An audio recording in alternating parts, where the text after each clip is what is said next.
MLA Jaganmohan Reddy గారు తిమ్మిని బమ్మిని బమ్మిని తిమ్మిని చేసి రాష్ట్ర ప్రజల్ని గొర్రెలుగా బానిసలుగా మార్చాలనేటువంటి దౌర్భాగ్యమైనటువంటి ఆలోచనలు చేస్తూ ఉంటాడు. అయితే ఈ దౌర్భాగ్యుడు ఆలోచనలకి ప్రకృతి ఎదురు కొడుతూ ఉంటుంది, దేవుడు ఎదురు కొడుతూ ఉంటాడు. ఈ తప్పుడు చేసేటువంటి తప్పుడు పనులకి ప్రజల దగ్గర నుంచి దేవుడి దాకా చెప్పుతో కొడుతుంటారు. అయినా వీడికి సిగ్గు రావట్ల. ఇప్పుడు సుప్రీంకోర్టులో వీడికి భారీ షాక్ తగిలింది. ఇంతకీ ఏంటా కథ అనేది ఈ వీడియోలో వివరించబోయే ముందుగా ఇప్పటివరకు మన ఛానల్ సబ్స్క్రైబ్ చేయని వాళ్ళు ఖచ్చితంగా సబ్స్క్రైబ్ చేయండి. ఇక విషయానికి వస్తే సుప్రీంకోర్టులో ఏదో జరిగిపోయిందని, చంద్రబాబు నాయుడు గారిని తప్పు పెట్టారని, ధర్మం గెలిచిందని, జగన్మోహన్ రెడ్డి విజయం సాధించాడని ఏదేదో రకరకాలుగా కారు కూతురు కూస్తా ఉన్నాడు. అయితే ఆ సుప్రీంకోర్టులోనే జగన్మోహన్ రెడ్డికి ఊహించినటువంటి భారీ షాక్ తగిలింది. ఏంటయ్యా అదంటే, సుప్రీంకోర్టు ఏమన్నా ఈ కేసును కొట్టేసిందా, కల్తీ జరగలేదని చెప్పిందా, మీడియాకి ఎందుకు చెప్పారు, ఇంకొక చోట కూడా ఎందుకు, ఇంకో ల్యాబ్లో కూడా ఎందుకు టెస్ట్ చేయించలేదు అని అడిగారు. ఇంకో చోట టెస్ట్ చేపిస్తారు, ఎక్కడ ఉన్నది అక్కడే వస్తగా, అక్కడ కూడా జగన్మోహన్ రెడ్డి గారు తప్పుడు పని చేశాడనే వచ్చిందిగా, ఎందుకు ఈలో పెద్ద తొత్తరా.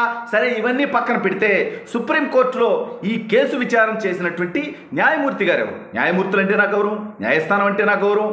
న్యాయమూర్తులకి, న్యాయస్థానాలకి కులాలనో, పార్టీలనో, ప్రాంతాలను అంటగట్టేటువంటి నికృష్ట చరిత్ర జగన్మోహన్ రెడ్డికి ఉందో మనకు లేదు. కానీ ఎవరయ్యా ఆ న్యాయమూర్తి అని చూస్తే విశ్వనాథ్. ఎవరయ్యా విశ్వనాథ్ గారు అని చూస్తే, గతంలో 2012 టైంలో జగన్గాడు ప్రజాధనాన్ని దోచుకొని బొక్కలో పడున్న రోజుల్లో, 43,000 కోట్లు దోచుకున్న రోజుల్లో, సిబిఐ ఈడీ కేసుల్లో వీడి జైల్లో ఉన్నప్పుడు వీడిని బయటికి తీసుకురావడం కోసం, జగన్మోహన్ రెడ్డికి బెయిల్ తెప్పించడం కోసం జగన్మోహన్ రెడ్డి తరపున వాదించినటువంటి ఆనాటి సీనియర్ సుప్రీంకోర్టు న్యాయవాదే నేటి సుప్రీంకోర్టు న్యాయమూర్తిగా ఉన్నారు. అలా అని జగన్మోహన్ రెడ్డి అతన్ని కొనేశాడని, జగన్మోహన్ రెడ్డికి అతను అమ్ముడుపోయాడని, జగన్మోహన్ రెడ్డి అవసరాల రీత్యా, జగన్మోహన్ రెడ్డితో గతంలో ఉన్నటువంటి సంబంధ బాంధవ్యాల రీత్యా జగన్మోహన్ రెడ్డికి అవసరమైనటువంటి వ్యాఖ్యలు అతను చేశాడని నేను అనను కూడా. ఎందుకంటే అతను కొన్ని అంశాల్లో మరింత క్లారిటీ కోరుకొని ఉండొచ్చు. అంత మాత్రానికి వీడు తొత్తర ఎగిరెగిరి పడితే అలాగా. సరే, ఇవన్నీ పక్కన పెడితే ఇప్పుడు సాధారణంగా సుప్రీంకోర్టులో ఇలాంటి ఘటనలు జరిగినప్పుడు ఏం జరుగుతుందంటే, ఎవరి మీద అయితే కేసు ఉంటుందో వాళ్ళు కనుక గతంలో వీళ్ళకి జడ్జి గారికి కనుక అనుబంధం కనుకుంటే, లేదా ఏదైనా సంబంధం కనుంటే, నాట్ బిఫోర్ మీ అని చెప్పి ఆయన కేసు విచారణ నుంచి వైదొలిగి కొత్త న్యాయమూర్తిని నియమించమని చెప్తుంటారు.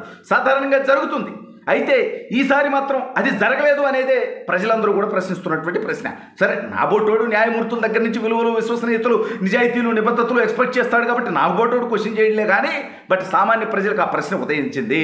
జగన్మోహన్ రెడ్డి గతంలో లాయర్గా వ్యవహరించినప్పుడు ఆ జగన్మోహన్ రెడ్డి ఏకంగా ప్రపంచవ్యాప్తంగా ఉన్నటువంటి హిందువులందరి పరమ పవిత్రమైనటువంటి దైవం వెంకటేశ్వర స్వామి దగ్గర ఎంతో పవిత్రంగా భావించేటువంటి లడ్డూలో, దాంట్లో వాడేటువంటి నెయ్యిలో జంతు కొవ్వు కలిపాడు ఈ దౌర్భాగ్యుడు. అది మత విద్వేషంతోనా, డబ్బు వ్యామోహంతోనా అనేది పక్కన పెడితే ఈ తప్పుకు బాధ్యుడు జగన్మోహన్ రెడ్డి, వైవి సుబ్బారెడ్డి, కరుణాకర్ రెడ్డి, జవహర్ రెడ్డి, ధర్మారెడ్డి, మొత్తం జగన్గాడి బానిసలే, జగన్గాడి కుల కుష్ఠరోగులే. అయితే ఇప్పుడు ఈ అంశంలో ఆ లాయర్ గారు, ఆ యొక్క జడ్జి గారి ముందు ఈ అంశం వచ్చినప్పుడు అప్పుడు ఖచ్చితంగా గతంలో జగన్మోహన్ రెడ్డి గారి కేసులు నేను వాదించున్నాను కాబట్టి, జగన్మోహన్ రెడ్డి గారితో నాకు పరిచయాలు ఉన్నాయి కాబట్టి, జగన్మోహన్ రెడ్డి దగ్గర గతంలో ఆ కేసులు వాదించినటువంటి సందర్భంలో డబ్బు తీసుకొని ఉన్నాను కాబట్టి లాయర్గా తీసుకొని ఉంటాడు కదా ఆయన. పాపం జడ్జిగా తీసుకుంటే తప్పు, కానీ లాయర్గా ఎవరైనా తీసుకోవాలిగా, తల్లి పెట్టనే ఉండాలిగా. మనం కూడా ఇతని మీద నిందలేయట్లే జడ్జి గారి మీద, కానీ ఉంటుంది తీసుకొని ఉంటాం కాబట్టి ఏదన్నా పార్షియాలిటీ ఉంటుంది నా యొక్క నిర్ణయంలో అని జనం అనుకుంటారేమో అని నైతికంగా ఆలోచించేటువంటి సందర్భాలు వచ్చినప్పుడు న్యాయమూర్తులు ఏం చేస్తుంటారంటే, ఈ కేసు నా ముందు వద్దు, నేను విచారించను, ఈ కేసు విచారణలో నేను న్యాయమూర్తిగా ఉండలేను, ఎందుకంటే నా మీద కొన్ని రకాలైనటువంటి అనుమానాలు జనాలకు వచ్చేటువంటి అవకాశం ఉంటుంది అని చెప్పి న్యాయమూర్తి గారు తప్పుకోవాల్సి ఉంటుంది. కానీ ఈ యొక్క ప్రస్తుతం ఉన్నటువంటి సుప్రీంకోర్టు న్యాయమూర్తి గారు గౌరవనీయులు, ఆయన కేసులు కొనసాగారు, విచారించారు. బట్ ఆయన కొన్ని కీలకమైనటువంటి వ్యాఖ్యలు చేశారు. అవేమి విచారణ వద్దని చెప్పలా, సిట్టు విచారణ వద్దని చెప్పలా, లడ్డు అద్భుతమని చెప్పలా, లేదంటే అసలు ఈ కేసును కొట్టివేయమని చెప్పలా, విచారణ వద్దని చెప్పలా, ఏం చెప్పలా. జస్ట్ అతను మరికొన్ని క్వశ్చన్లు వేయటం జరిగింది. అయితే ఇప్పుడు దేశవ్యాప్తంగా కూడా ఆ న్యాయమూర్తి గారు నాట్ బిఫోర్ మీ అంటే బాగుంటేది అనేటువంటి చర్చ దేశవ్యాప్తంగా జరుగుతోంది. కాబట్టి అసలు మా నాయకుడు చంద్రబాబు నాయుడు గారి విషయం చూస్తే, గతంలో జగన్మోహన్ రెడ్డికి తనకు అనుకూలంగా న్యాయమూర్తులు తీర్పులు ఇవ్వకపోతే ఆ న్యాయమూర్తిని, న్యాయస్థానాన్ని బండబూతులు, పచ్చిబూతులు, చంద్రబాబు నాయుడు గారిని కలిపి కమ్మ కోర్టులు అని చెప్పి ఇష్టం వచ్చినట్టు మాట్లాడేవాళ్ళు. గతంలో 100 మంది మీద కేసులు మొదలైంది జగన్ బానిసల మీద.